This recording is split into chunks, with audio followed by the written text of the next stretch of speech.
hitting.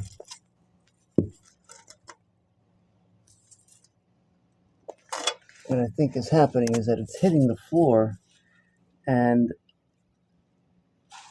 because it's hitting the floor, it's also pressing the pan up against the front end part there.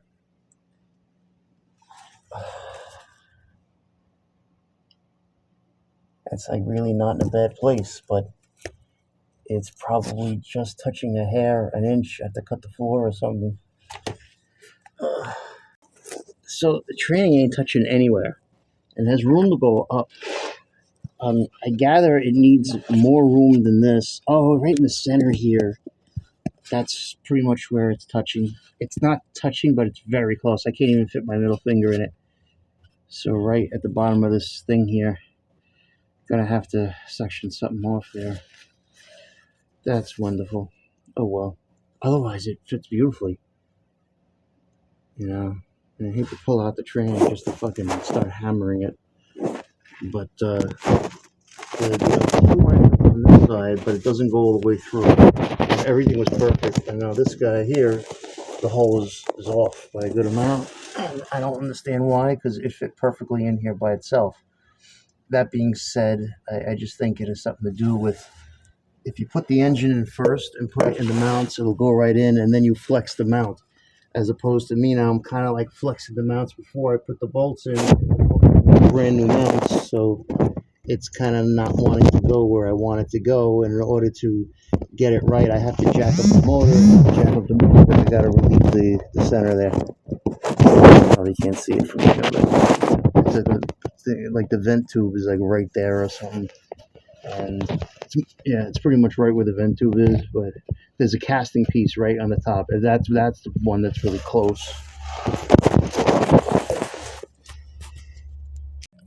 Okay, so I got the mounts in finally. It's no different than working on a real Chevy. You have to fuck with it a bit to get them in, especially because they're new. You know, once you have the motor sagging down with it, they kind of, stretch and move around. No problem putting any exhaust manifold on this side, it looks like, but this side is definitely, it doesn't fit the one that came with the engine. So late 80s, no. And I tried 1999, no. And both times it hits the edge of this steering box here, which is a real bummer. Not happy about that. So I've seen, the other videos I've seen of other people using the ram horn manifolds. But I figure that you don't even need the ram horn manifolds. You can really just use the 2-bolt manifolds that go up and over. That's probably not going to be an issue, but I don't know. Even though the manifolds are up high, they come up high and then it dumps like 3/4 down here, which is really perfect. So as far as I'm concerned, so that's going to be cheaper than a ram horn manifold. And a ram horn manifold is directly in the middle, which directly in the middle is here, which does look like it's going to clear. I could be wrong. It also could be. I think some of them have a slight angle going backwards, which would be good too. It would be a nice touch to an old car like this, but and the same thing here. But truthfully, I think if it exited at the back, it's better. Passes all the steering linkage and whatnot. And right now, I have the tranny jacked up as high as possible. And the biggest problem right now is that tranny's got to go up, and it's touching in one place, right in the center.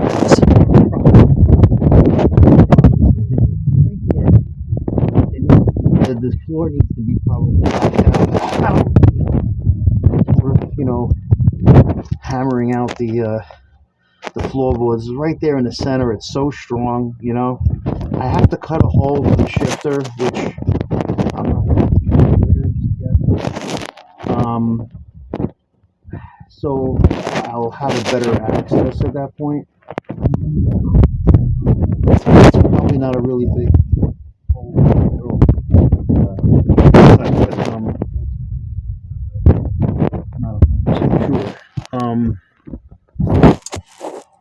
Otherwise there's like a ton of room, but just one little spot.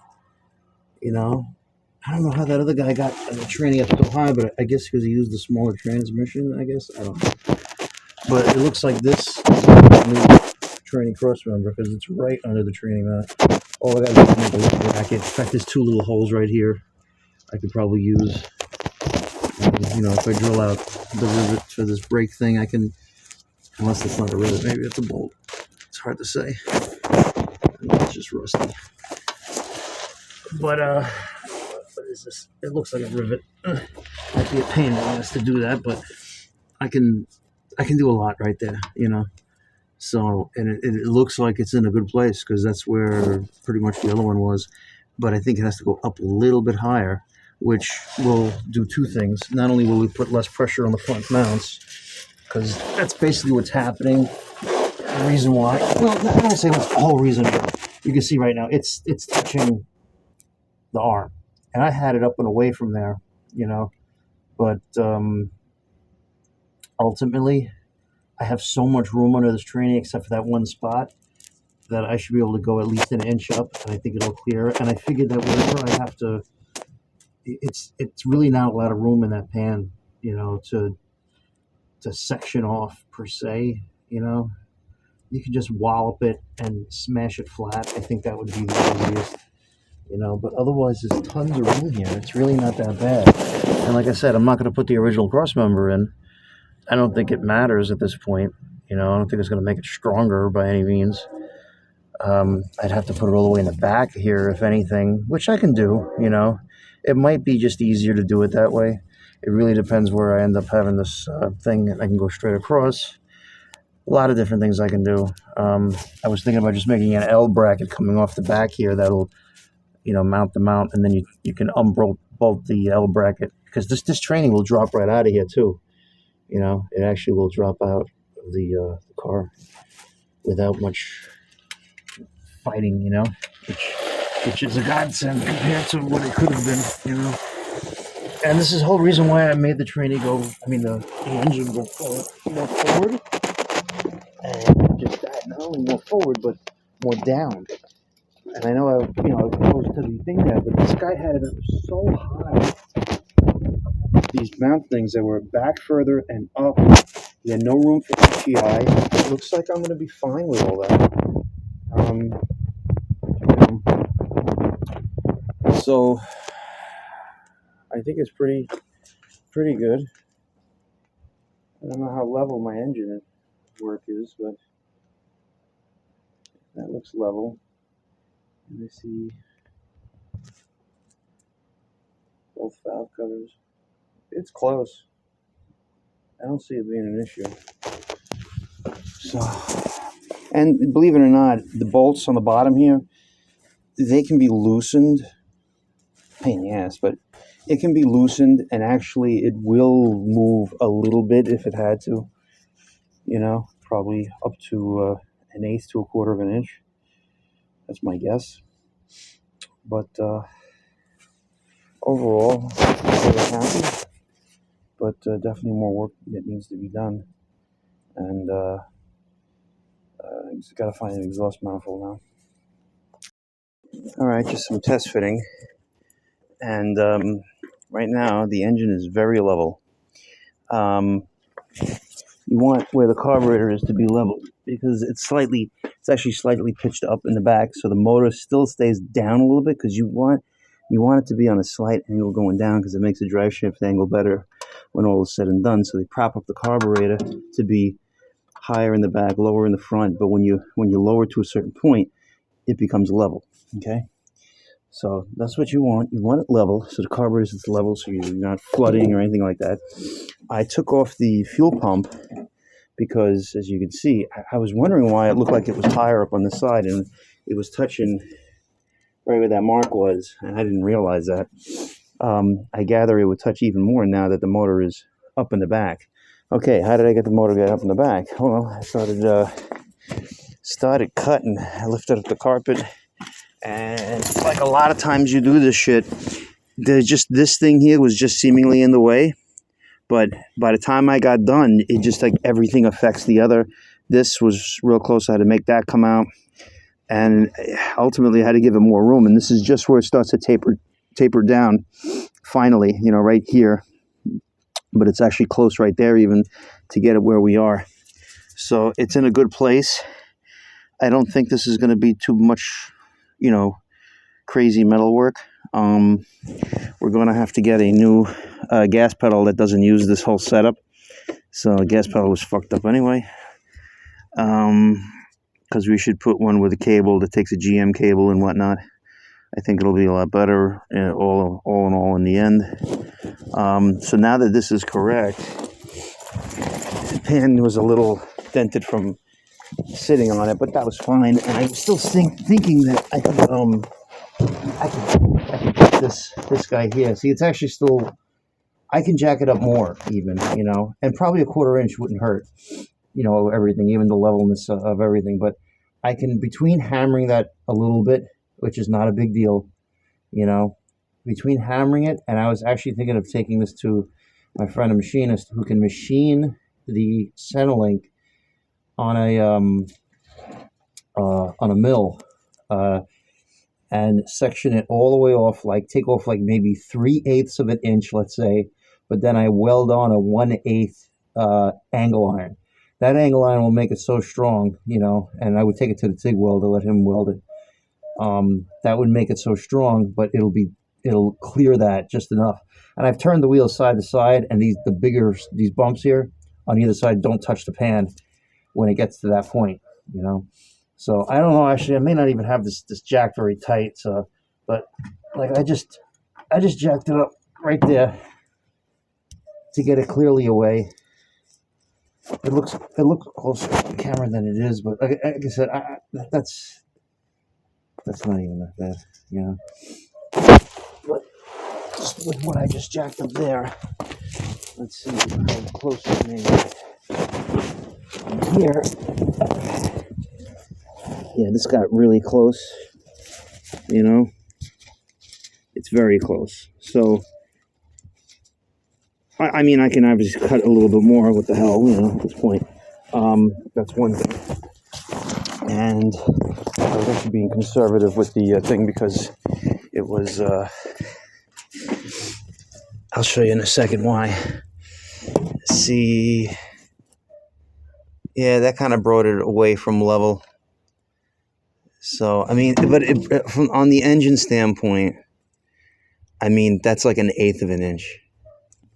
See what I'm doing right now? And you know what? It's technically level if the bubble is touching one end of it, But right there, that's perfect level, and this is how much it moves. It's literally 1/8 at best, So like a 1/4 inch or more down there, it gave me more. Now, that being said, this ride is supposed to be on this side. And when I initially put it in, I'm like, oh, the water pump fits. It just fits. So I started painting it up. And then, as you can see, there's a couple of marks right here. There was some already, so I don't know how the deal is with that, but I made it a little bit worse. But because the motor tilted forward, the nipple of the water pump started. I couldn't be like, I got it in, and I didn't want to come out, and I couldn't push this back. So now what I'm going to do, put the radiator on this side, and I'm going to put spacers in here, just literally like 1/2 inch spacers. Like up here, obviously on the top you can get more, but on the bottom, the only thing that's stopping it, well, obviously I'm probably only going to get a 1/4 inch on the bottom, which is fine. Like the radiator could be slightly crooked, if you will. That could be a 1/2 inch though. This part is lower than this, so it'd have to be butted up against, if anything. So I gain at least a 1/4 inch on the bottom, but I got to cut this out right here, just so the tank, the mounting bracket can fit. If I just cut this on both sides, it should clear it. I mean, just simply keeping it at an angle like that will do something, but I'd rather have evenly spaced spacers. I don't mind cheating with a bigger one at the top. I don't know what the progression would be. A few washers on the bottom, and then a little more, and then a little more. As long as the radiator don't hit that, and when the fan expands, and there's really not a lot of room for a fan. Like, it's got to be direct to bolt-on aftermarket fan, slim fan, or just simply an electric one, and that's it, But I think by cutting out this little piece of sheet metal here, we'll be able to get somewhere. Now it's bent down for strength, so there's not much I can do about that, but I think it'll be fine. There's even, I can even I can do other things to make it still strong, but yeah, this is old metal. It's not going to be a problem. But that's all. And I checked the hood; it does close. I don't know the deal with this hole here. I think that was something else that was on there. I don't know this original piece if it's going to fit going around here, because I think it went on this side. It may still work because if it goes under here, but that might have to be modified as well to some degree. So this guy here, the way it wraps around the radiator, whether I elongate these holes, which I don't think that's going to work, but ultimately it looks like this thing may have to get sectioned out. I'm glad we didn't buy the 4-core, and in hindsight, I might have bought the 2-core radiator, but you don't want it to overheat. You really don't, and especially if you're only going to go with a electric fan in the end,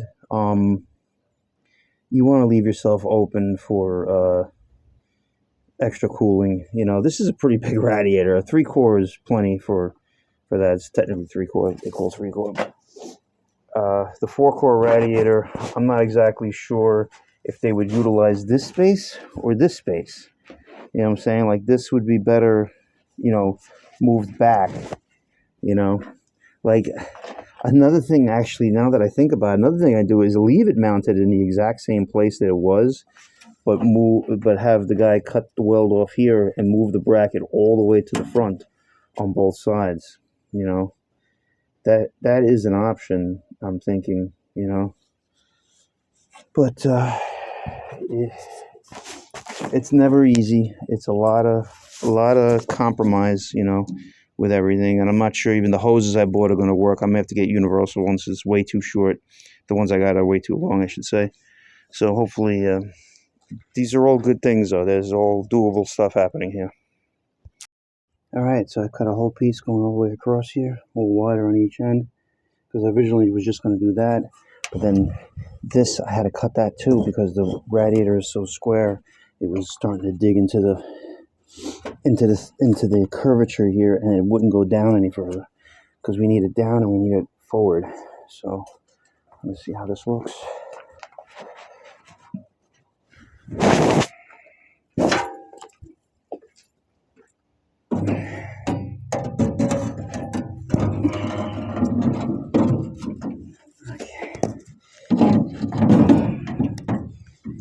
So that still goes on top. Oh, the tank is on top of the thing no matter what.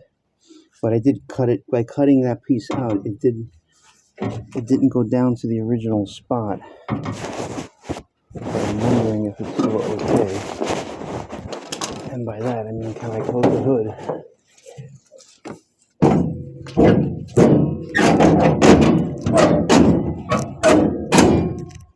Apparently.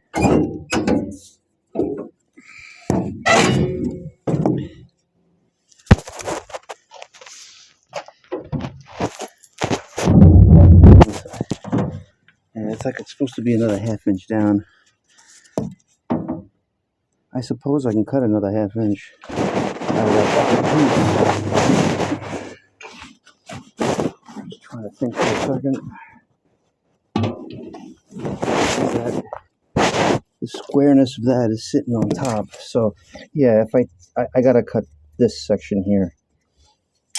I cut this, but now I gotta cut up and over on both ends, and it'll go down further. Then obviously you can't go past this, so I can use this as a guide. Go up to there. You know, this platform can't move, and this is still sturdy because it's still angle iron that I'm cutting into that was bent somehow that they gave the dealer and manufactured the cart. So I think that'll give me the extra ½ inch I need to go. Yes, the fuel pump back on. You see, I cut this relief in there, and it looks like I got all the way around. Let's look from the back. Yeah, it looks like I got it all. Probably stick a piece of paper or something in there. Feel my way around there, but you can see how much that was impeding, and it dented it. I'd say that's pretty far below, at least 3/8 of an inch. That's probably where the motor mounts were fighting me. All right, solving one thing at a time. And I go on down that more, and that more, and hopefully this radiator fits a lot nicer now. And now you can see straight down. I got a nice even space there. This will pretty much be up against that thing there. I mean, it's not too bad. It's pretty straight with the radiator. And you can see now the mounting hole. I'm actually lower than the mounting hole because ultimately you don't want an aluminum radiator to be hitting this. You want it to be like a quarter of an inch up. Before it was like a half inch over. So now it's going to be in the original position. It's not going to hit anything on the hood for sure. And it'll be in the right place. And there's still room for an electric fan, by the way. You know, and an AC condenser if need be, if that ever gets added. So pretty kick-ass. And there'll be plenty of room for the, well, I don't want to say plenty of room, but it'll be room for the full-size water pump then. And we just got to figure out the hoses. They're not going to be awfully big at all. So that's that. I'm at the point where I'm collecting parts now. Like I said, anytime I do a job like this, I end up losing because it is what it is. Now, this is off the truck motor. These two pulleys right here. I cleaned them up and I threw some paint on them. This is from eBay. I bought these. This is off a Camaro. You notice that it has two pulleys. This one only has a single pulley. And that's because I believe they use this for the power steering, but it depends on the bracket you use and everything. And then the one that they had for the AC was bolted, an extra pulley that was bolted in front of this, which came out way further. But in the end, they're the same depth, and where this is, it's the same thing. But this is like an underdrive pulley. It's small, so it's kind of cool in that sense. You can see how much difference it is. That being said, it doesn't really put as much juice out when it's idling. So that's interesting why they did that with the trucks. But I think that's because they had gearing. So if you have a lot of gearing in the truck, generally speaking, if you're driving, it's charging way more than you need, you know, when you have any kind of steep gears. Because this was like a 3500 truck. As far as this pulley is concerned, as you can see, based on this is the same as that. I'm pretty sure this front one here was for like an air pump or something like that. That's long gone on the truck engine, and this one. And they have one number, part number off. But I don't know if the diameter is the same. It actually looks like it is the same. You know, I don't know how that equates. I don't know if it spins the water pump faster or slower in the end. I guess it spins it slower, you know, but the radiators are usually bigger. So, like worst case scenario, if it's not really cooling or it's not really charging at idle, but we're going to have a modern alternator in there. It's really, I don't think, going to be an issue. So I'm very curious what we can put in there for an alternator. But I decided to buy it because I'm thinking, okay, he needs one for a Camaro or something like that. But the more I look at it, I'm like, yeah, that's really big. That's so it spins more at idle, but it puts more pressure on the belt. That being said, you have like 390 gears in this car. It's really not going to be an issue. The issue is more at idle, but no GM alternator has a problem charging at idle. I mean, the worst case scenario, you got to like give it a little bit of gas when you first start it to catch it, you know. So we'll use the ones that came with the motor. Those are free. I got a set. I got this other set here because I know these are incredibly hard to find, and it was not 100. It was 108 plus shipping, and it was fucking disaster. Everything's expensive now. These things used to. This was an upgrade from the V-belts, and everybody used to use them, but you can't find them anymore. And the guys who have them want a ton of money, and they do. But the thing is, the bottom pulley for the Camaro, the one I just showed you, they sell that brand new. March sells it brand new, and it looks like they have it for $80 for just the lower one. This one here is a different story, you know. But we'll just take it off the truck. You know, like I said, we're looking to put electric steering in this car eventually. So, because I don't think the steering box really makes it, you know, a feasible thing. It may happen. with the right box. I've been hearing different things. It's not really clear, what they use for that. But if we use a hydraulic power steering in the end, you would want the other one that has the extra gear on the back. However, it can go two ways,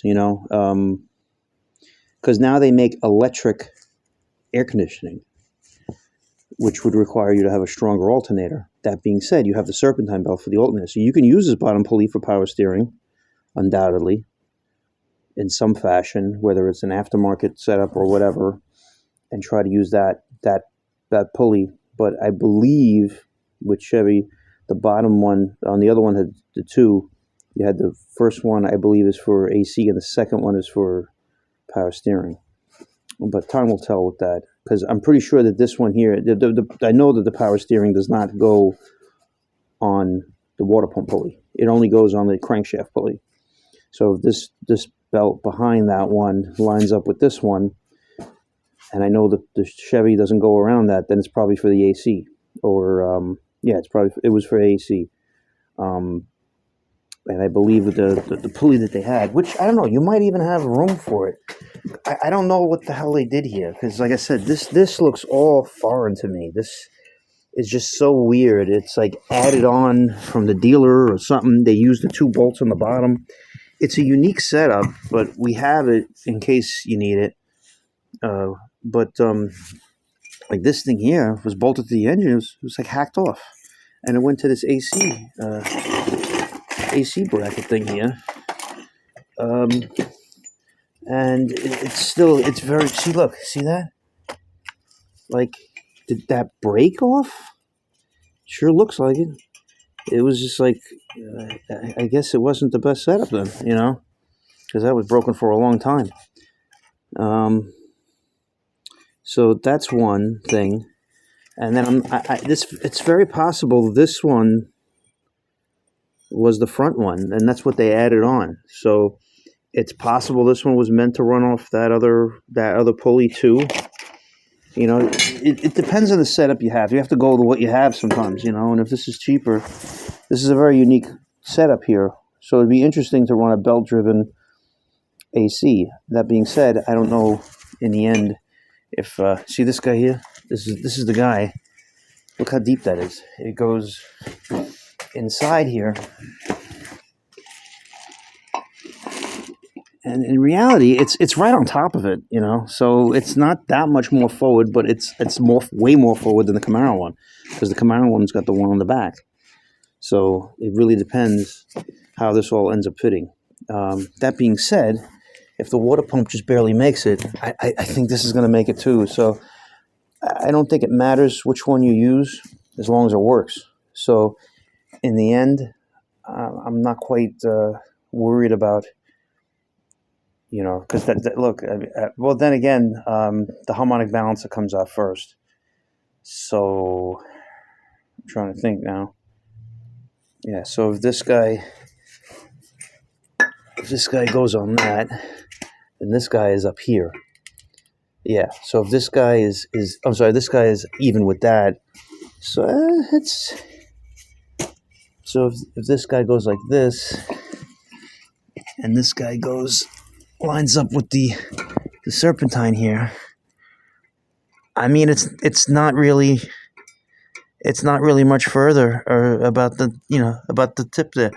So it probably works. The only difference is the angle of the engine, because that was the thing that was getting me and why I wanted to pull it back. But now I'm going to pretty much pulling it back an inch or 3/4 of an inch.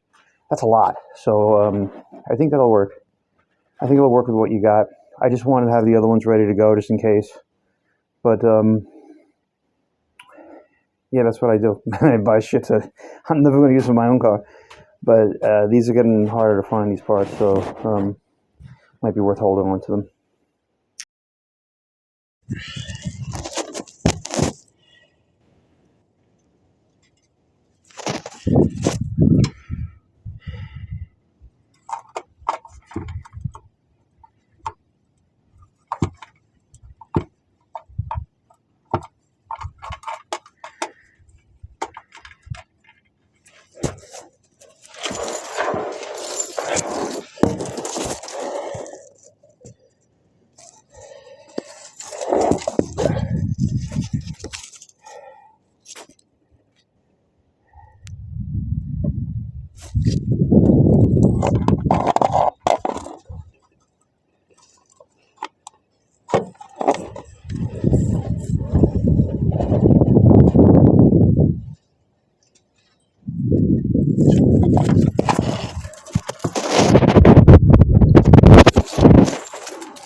Man, it's cold.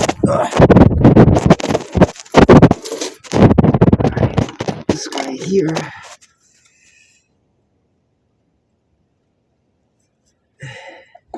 Yeah, not sitting right. Hang on.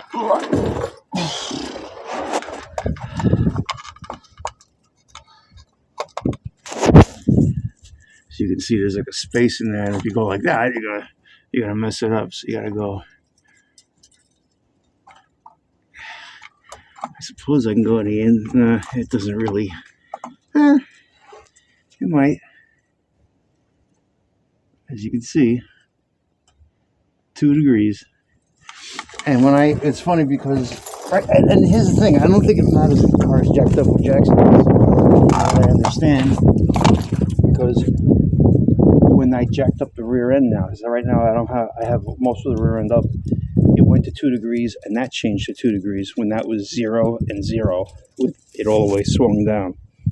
So, the only other thing is to try to get in there when the car is more officially level and check it one last time. So I can't say that I put a lot of effort into something like this, because I guess it just, seemed to be okay.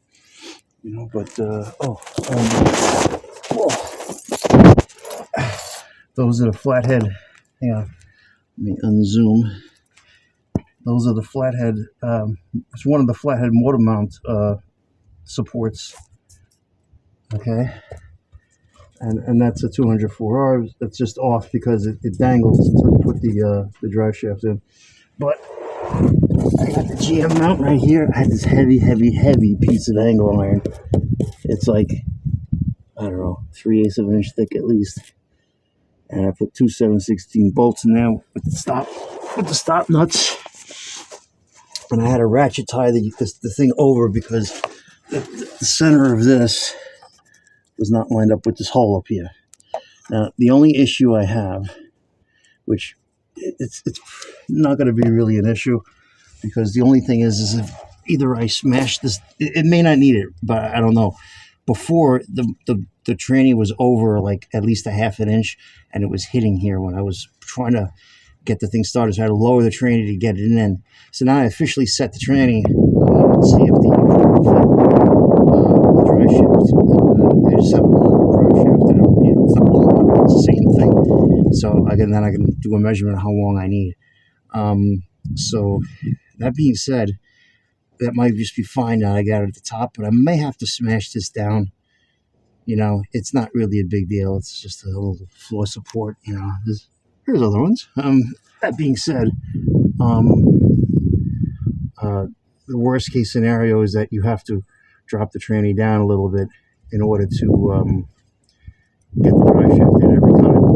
Not much you can do. The good news is I got a bolt in here, so technically, to make it quick, you jack up, you unbolt the bolt, you jack up the tranny, you unbolt the motor mount, slide the tranny mount out, and then it'll go down, and then you'll be able to start it, do whatever you got to do. So it won't be a lengthy thing where you got to unbolt these bolts right here that I put in through the chassis. But I think that came out pretty darn good. The other thing is, here's my cap.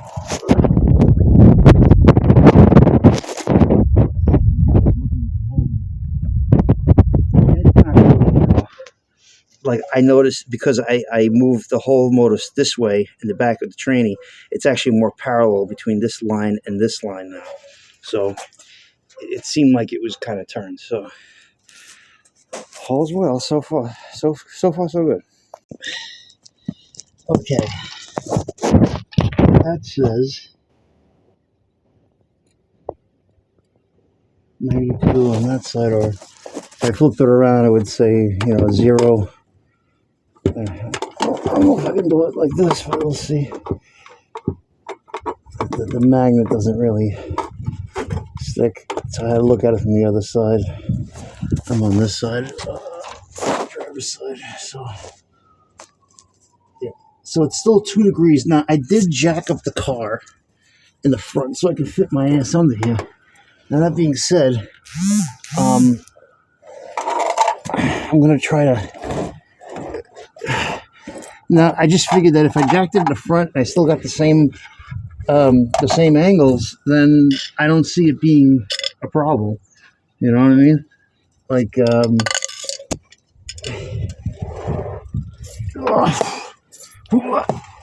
I just this ain't gonna happen. I might be able to squeeze in from the back there and get it on. I was gonna try get in the middle of the car and then shimmy my way down, but I can barely even fit under here as it is. All right, that's the other video. Okay.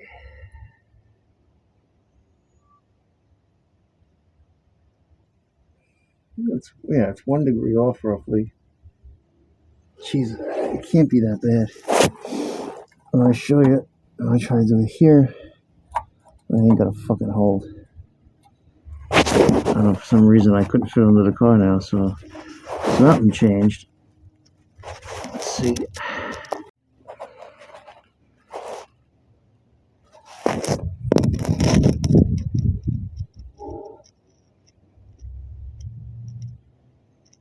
It's going back 91.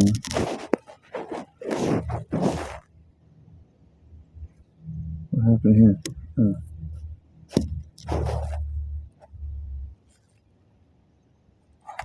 And if I try to magnetize it on the flat part underneath that flange,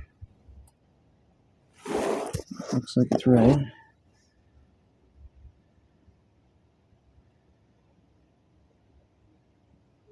Yeah, it's to the right, actually. You see that? And this guy... Oh, I'm not on top, am I?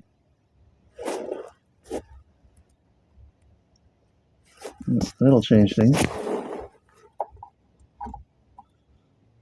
Okay, so now I'm on top. That's the same difference. That's on top. And that's on top. The raised part of the flange. Let me just double check, get the feel for this. Yep, that's...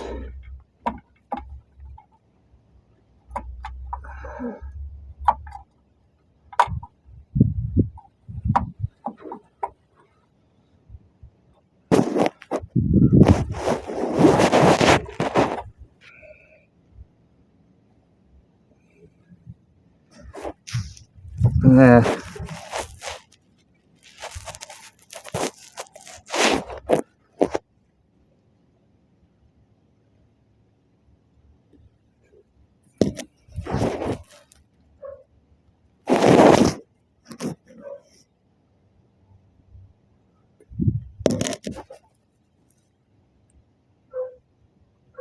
See, it's like a degree backwards, but I'm not getting the phone where I really need it to be. I mean, it's very close to being on 90. Let's see what happens. I put it in the inside again. Because that was magnetizing by itself. Yeah, that's not hitting the flange. This is inside of the flange. Inside. And that doesn't hit. The magnet sticks out a little bit right there. What? Alright, that is bad. Just make sure I'm not freaking crazy.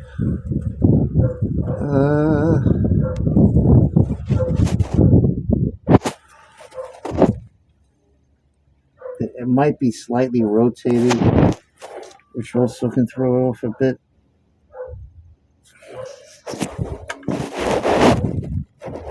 Let's see what happens if I try to go on top of the flange. Car roll, I guess, a little bit, so like the flange is not straight up and down.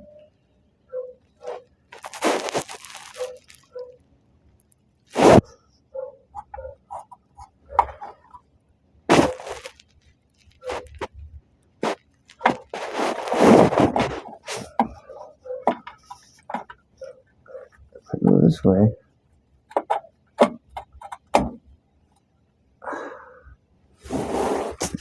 And just tilt towards. I think this is the right way. It's on the inside of the flange. And that's not hitting the flange right there, other than being slightly rotated towards me. It's right on 90. And I just figured that why wouldn't it be any different? The squareness of the engine versus the transmission, because they're bolted and they're squared. So when I put this on the front head,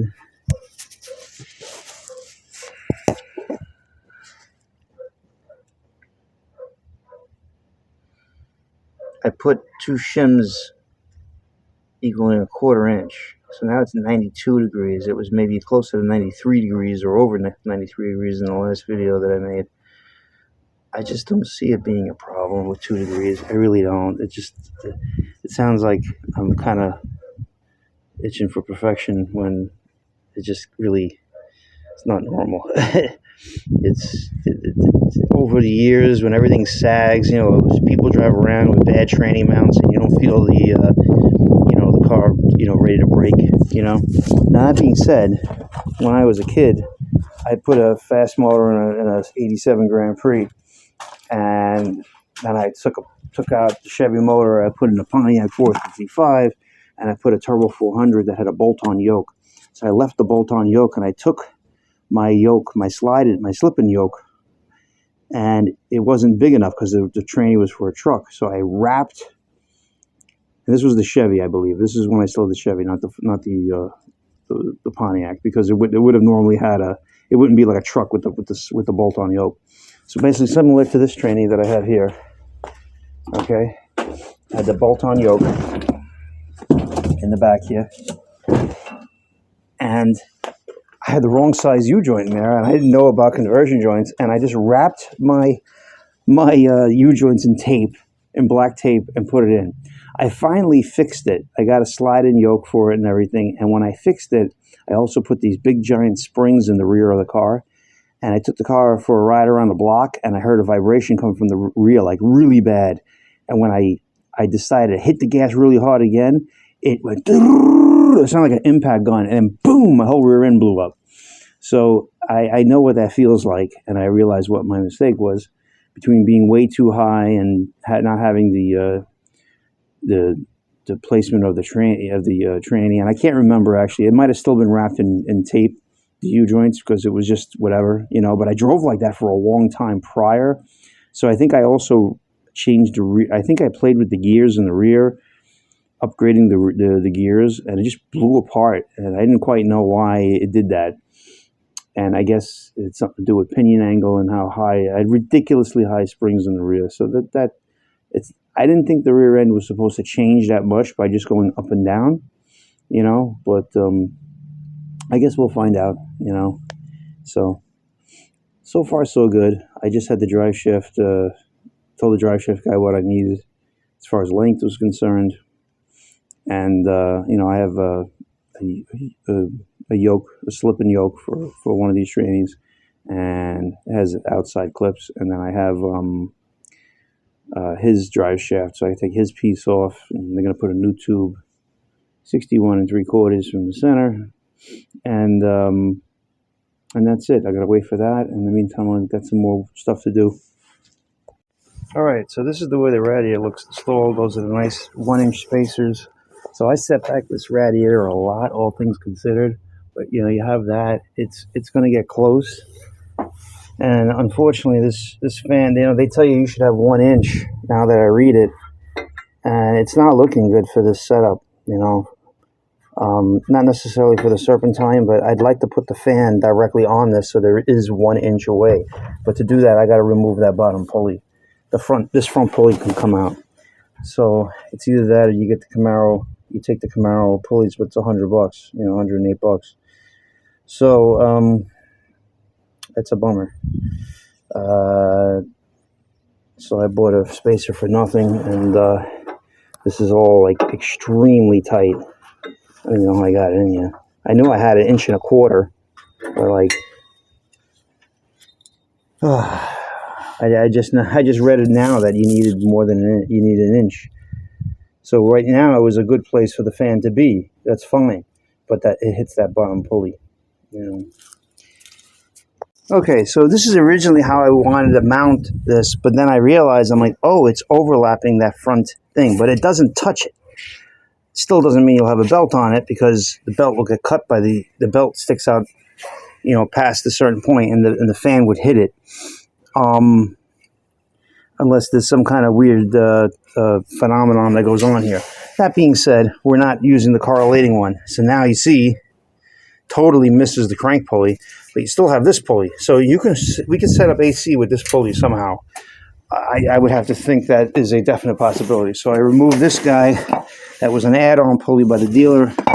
So I don't see why, if we're using universal brackets and whatnot, that we can't move it if you wanted a mechanical air conditioner. So this should still have about an inch here. I'm not counting the bolts, but in order to get the fan off, and I hope I can fit a belt behind there. I think I can when all is said and done. But once that's done, then it should, I think I should be able to fit a belt so you can put the belts on. And the worst case scenario, you just remove the water pump off the water. It'll be heavy. It'll be harder to put on, but in the end, it might be the easier way to go rather than removing the radiator. But you got to do what you got to do in the situation. So, but I think it's looking good. I just returned 4 hoses that didn't work, and that was like over $60 worth. It was worth it when it came to 2 hoses, because Rock Auto had them for like $35 with shipping, and it was like $38 for 2 hoses. And now these 3 hoses, because I was just looking through the whole thing, I went into the back, and I don't know which I'm going to use, and I was going to cut partial of it. $85 for these 3 hoses. So no matter what, what I'm going to do is return the hoses. But I'm going to see if they fit, and then I'm going to get the number. I'm going to match them online and buy it from there. My God. Yeah, like 25, 36, and 19, 16, 15, something like that. I don't know. Took out that bottom pulley that lines up with this pulley. As you can see, the fan pretty much goes over it, so there'll be no use of that pulley. But when I put the 1-inch spacer, and I got 1-inch spacers there, this gives me the right amount of room. This looks correct. And if we want AC, we're just going to use this, because I'm probably going to make electric steering anyway, because this car, to get a power steering box for the year and everything, is probably a lot of cost, and it's just easier to make electric steering, being that everything's going to be 12 volt. Now, if you look carefully, you can see the top of the radiator, the top of the fan is closer to the radiator than the bottom of the fan. I'm in the agreement that this thing is mounted as flush and flat and perpendicular to the ground as going to be. Granted, the car is down, but I'm talking about the relationship between the radiator and the motor. I think should be pretty square. It's really not that far off, you know. Like, I really should grab a tape measure. I was using my finger, you know, and when I hold it there, it's literally off. It's not the same by like 1/4 to 3/8 of an inch, which is exactly what I have shimmed under the tranny mount. So I'm debating. I really know what I'm doing when it comes to that, but I just somehow don't think it's going to be an issue. Right now, you would think that the manufacturer would have put the engine pretty perpendicular to the fan, the engine perpendicular to the radiator. So barring that the radiator is on a kilter or something like that, which is a possibility. It's a very stark possibility, because if you look down here even, now, what can you tell? Can you tell that the welds may be off? It might be. It might actually be angled slightly. I can try to look at this other one here. It's like a whole different plane, this type of radiator. I just realized this now. This one was way back. Oh no. Anyway, this is the front. This is the engine compartment. So yeah, it was pushed forward, for sure. I can't remember. I'm pretty sure it was mounted from the engine compartment side, not from the back side. Of course not. Yeah. And It's hard to say. It's way too dark. It's hard to say. I don't think it'll be on an angle. But you can get a tape measure. Of course, I misplace it every 2 seconds, so I'll look for that first. Oh, no, here it is. So, what would I tape measure? I would tape measure these welds, I guess. You know? So that's a 1/2 inch. That's a little more than a 1/2 inch. And down here, damn, almost 3/4. So if I just forget about the weld now, I'm going to go with the flat bracket is. And I don't know if it can be seen. So that's 3/4 of an inch. And this is 3/4 of an inch. Yeah.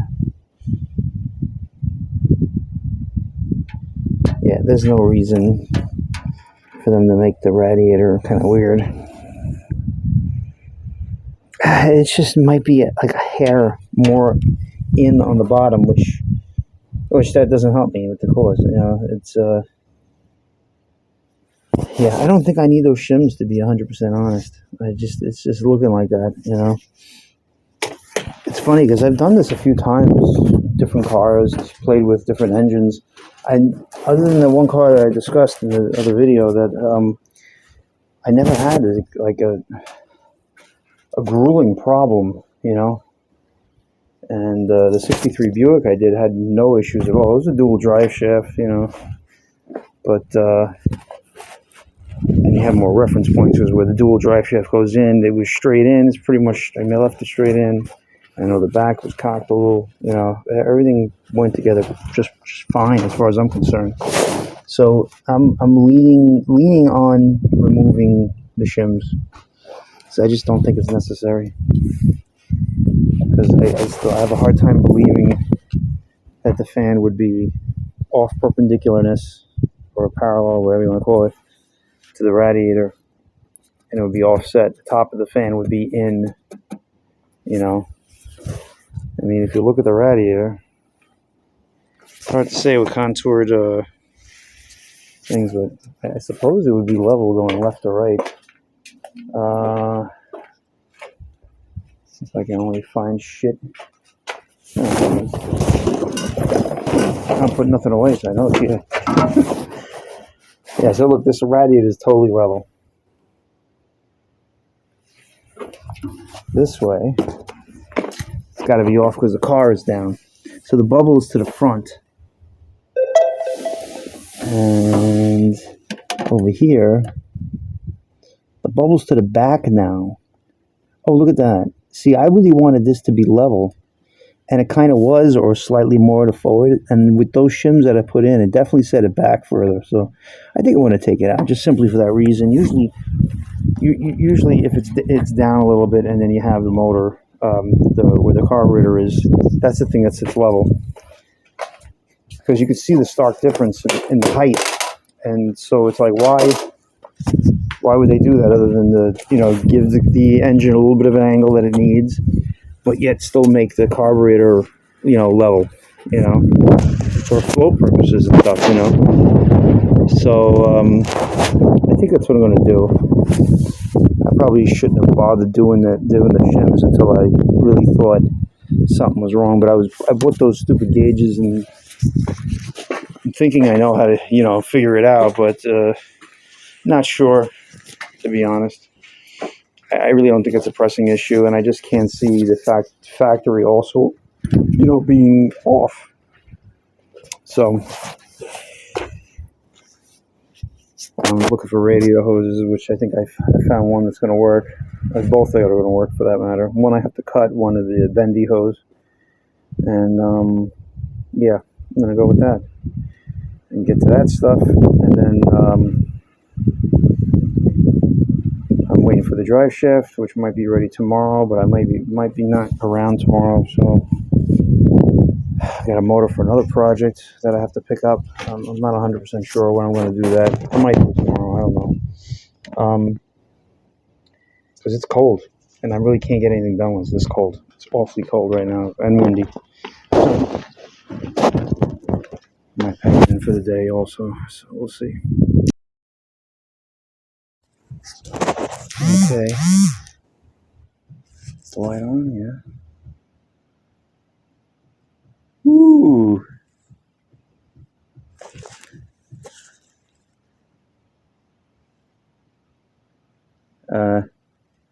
Yeah. This is the lowest part. Oh my God, look at all that stuff. And I didn't even open it up yet. And of course it's like black. You know, it's dark brown. Ugh. Yeah, there's a lot of shit in here.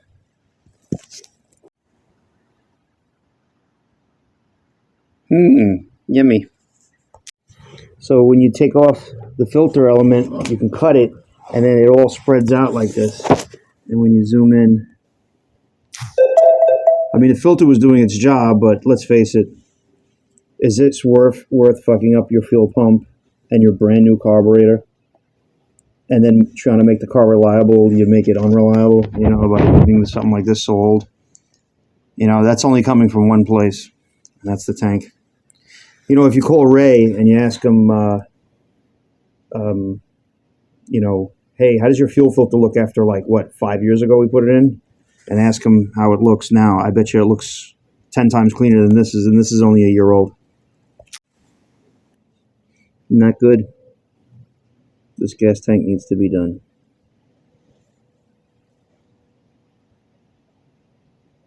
That's a lot of dirt. Fuel filter's doing its job because the other side. You see, what happens is some stuff is so fine it gets through, and that's the stuff that ends up getting caught in the carburetor. You know.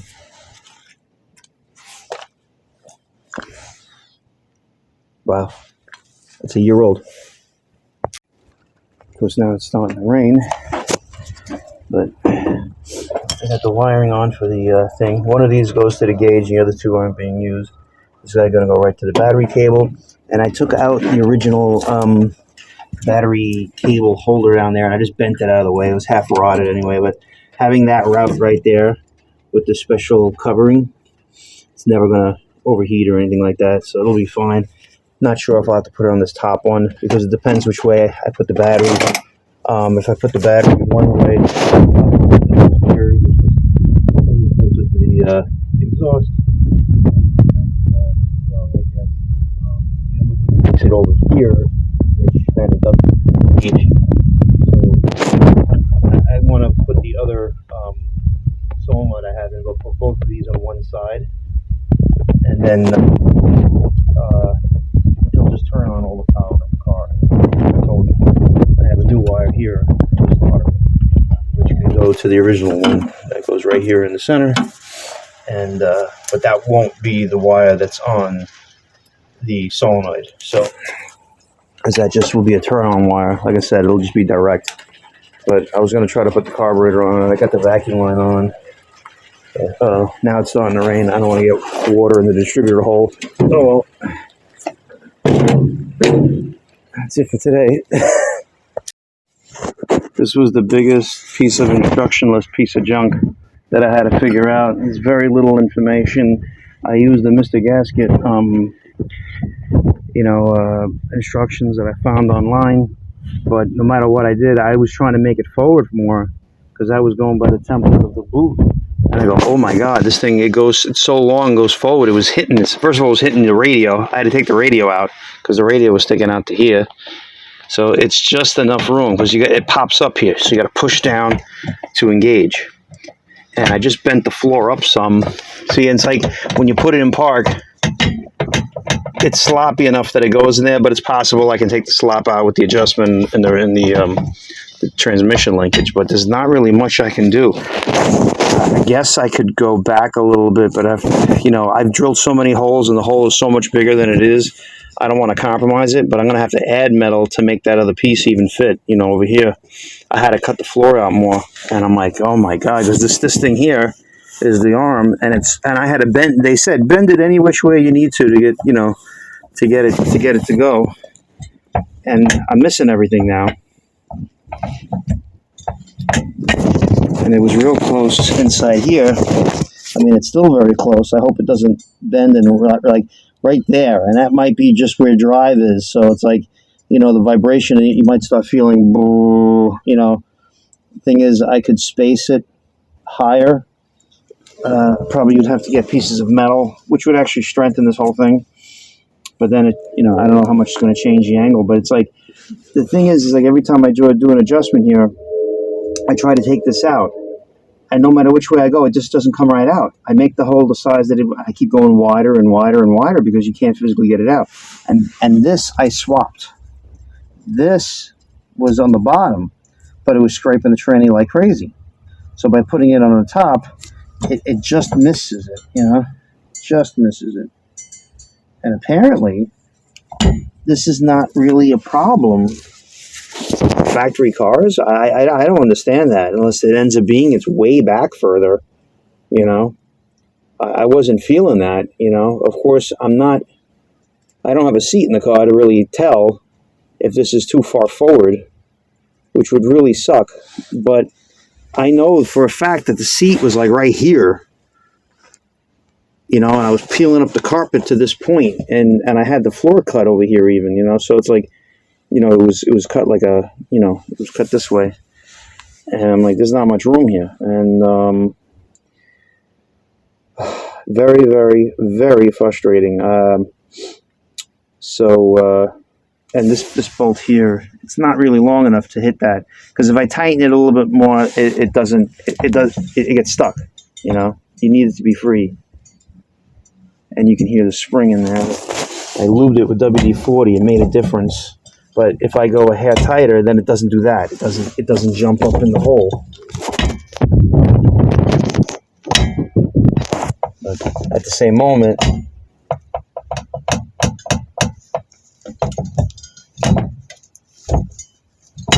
I'm thinking it'll be okay.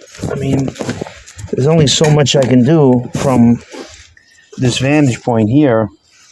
This is normally here. It's not too bad. I don't know if I'm bending forward, though. The other thing is, you're going to ruin the chrome, but is heat that bitch up and then bend it. I'm sure it can be done. You heat it right down here and just bend it, and it should change the angle then. Because there's nothing else I can do with this angle. It's pretty shitty. And I think it's actually meant for a floorboard that's kind of running up. It might be easier in that sense. But I didn't really, I've never done this before, and I'm not really sure. I wasn't really sure which way I was going with this, And I thought this was a good thing, making it flush. And it doesn't mention anything, I always said to myself, how does this thing work on a regular floor? Like, what do they expect you to do, So, because, this is relatively flat, so I can't see it being that far back, It's just weird, to say the least, So I probably got to add more metal to seal up my holes and whatnot. But it's been a real pain. This is like one of the worst things I encountered. It wasn't that bad, the weather all day. It just started to snow, and it was like hail, and it melted, and it's all wet now. But I don't know. That's just the best I could probably get it at this point. So this kit has a whole bunch of different metal, big thick pieces that come here in for other cars that you don't have, wouldn't work with this transmission. So I decided to cut the plate. They had two holes that were already drilled out. I made a little notch in there, so I still miss that piece there. As you can see, the metal comes down here, and it covers up now the hole and mistakes I made, so I can technically weld this around or just leave it like that. It'll probably be better to leave it like that in case it ever has to come apart and you can get to it. But you can hear it goes in. Oh, look, this thing was right up against it. I can get my whole hand on here now. That's not so bad. It really isn't. Good call, Mike. What else is there to do when it's 14 degrees out? But I think I think I know why your gas gauge didn't work. Not to mention where this plugs in. First of all, this is taped up here, so who knows what's under here. And where this was plugged into, it's all fucked up too, along with the license plate light wire, which may or may not work. So, this is what happened. I just tried to remove the gas line. It was squirting out. I didn't have enough time to get the video going. But that gas line was like ready to blow. I barely touched it. Okay, I cut out this whole section because there was no welding this, and I dug out some of this stuff here because I'm afraid of it going on fire kind of thing. But you know what? You start, going further, and this is the inside rocker panel. This is the flat part. This is the outer rocker with the contour, and look at this when I put a screwdriver. The whole thing just moves. So eventually the inside rocker has to go up, and what we've welded here or what they've welded there would have to be welded, butt welded up against it. But it's kind of a mess. So I'm just going to kind of go over to this point right here. I hope this guy is long. I bought a Home Depot with 16 gauge. Yes, it's plenty long. So I'm just going to put a nice piece. I'm not going to try to cover this too much because I don't want it to impede the door either. But that can be grinded down even, it's not a huge deal. I can even just go right here because there was a hole here. So, I can go right up to the very, very edge of this and edge of that. But, yeah, there's a problem with the metal here. So, I'm doing everything I can. But, it'll be better than what it was. Virgin floor. Other than up here, because up here was relatively good work. Like I used an original piece of metal and I reused it in this little area here that was a small hole, but as I welded it would bleed through, and I'm like, oh my god. This actually was fine. It was more on this side, so then I laid down this piece because there was a hole here, so I just said, okay, I'm going to go over the whole thing, and when I did that, it just would not bond to this part, so then I had to cut this section out, and then you could just keep going and going and going and never fucking do enough. So this is really as good as it's going to get. It's going to be strong enough. This is as good as it's going to get because, again, I would keep burning through. The shit was going on fire. So it's not going anywhere. But it's the original structural integrity of this is definitely compromised when you just put a flat piece, So it kind of sounds hollow. I don't know about their welds. I don't want to say hollow. It's just probably just because there's no carpet on the floor and whatnot. This was probably a used piece of metal. I'm thinking that this is probably why it is what it is. Because I can't even get it down to bare metal. They put so much fucking, what do you call it on this? The tar and everything, it kept going on fire, made it harder to weld, and there's only so much I can do, without doing major restoration. As it is, you were dealing with it, so it's so much better than it was. Look at this is the metal that was here, and it's so much thinner. This is so much fatter. It's going to be fine. So we're going to seam seal it, and then I'll do the bed paint, and it's really going to make a difference, So it is what it is. Like I said, I can't go over all of their welds. Who knows if they really didn't? They may have not even welded it. They may have just put zippy screws for all I know, or just a couple of spot welds and then just tarred everything. There's not much. I just can't keep going and going and going. First of all, it's freezing. Second of all, it just never ends. And it pretty much served the purpose, what I did. So it was good that I did this because, you want to make sure that this is not going to break the floor or anything like that. But it was strong to begin with, so the welds are pretty good there. But this is really as good as it's going to get, I just can't do any more. I'm cold, and I want to get to the next step. And Samantha's bugging me to work on her car, so it is what it is right now, but I don't think it's bad by any means. Show you something else. The original hole is way down. That round hole there, it's pretty far down. That being said, I found a universal gas pedal, but it's really not looking like it's really moving. It's going to go. This actually would have to be mounted down here, so I got to kind of slip because this type of thing is a little different. and basically this whole thing, moves up and down.